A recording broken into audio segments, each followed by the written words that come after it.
to the Books for Congress magazine podcast, where we talk all things books and Congress.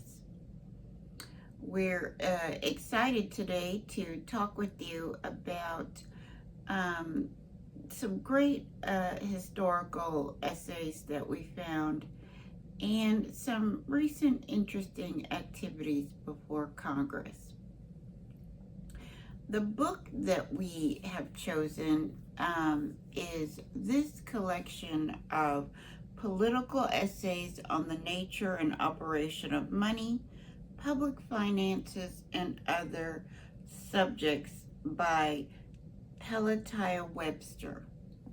And picking up off of last week, Pelatiah Webster was an economist and a businessman, and also what they called a pamphleteer in the 1700s.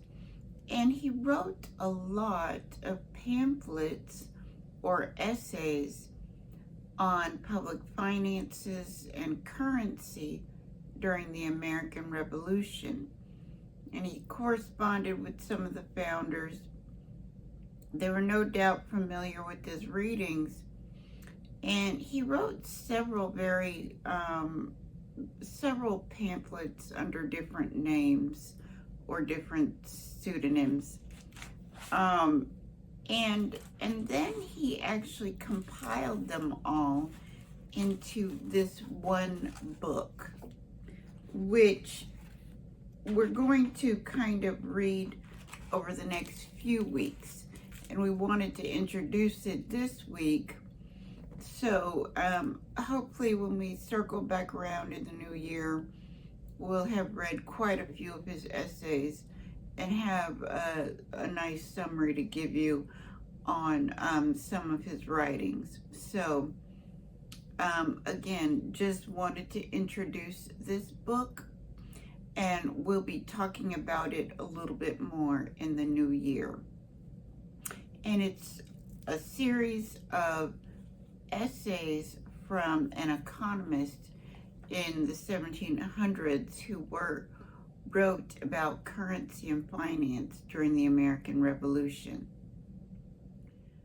And in terms of activities before the U.S. Congress, they're kind of in the middle of their annual tradition of trying to avert a government shutdown through a series of continuing resolutions.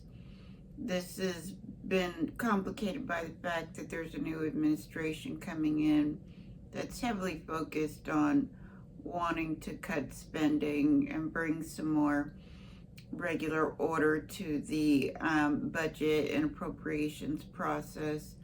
And so it's been quite a bit of publicity about that, but in the midst of all that, some of the committees are still doing some wrap-up work, and one of them was the Joint Economic Committee, which again researches and recommends economic policy. It's a joint committee between the House and Senate. I believe the incoming chair is going to be Representative David Schweitzer from Arizona, and they held a hearing this week on President Trump's trade and tariff policy and what that might look like in the new year.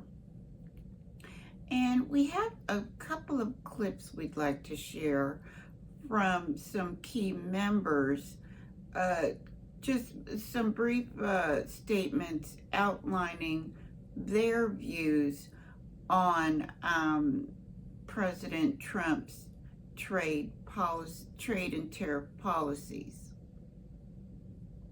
Filled up their gas tank. The truth is, tariffs are one of those tools that a president can use to help negotiate with allies and strengthen national security. If used strategically, they can help build our economic prosperity, bringing foreign countries to the negotiating table, creating new trade agreement opportunities, and prevent bad actors from manipulating our markets or threatening our security. Mr. Ferry. The reality of this reckless economic plan is it won't grow the middle class, nor will it lower the cost of groceries or rent.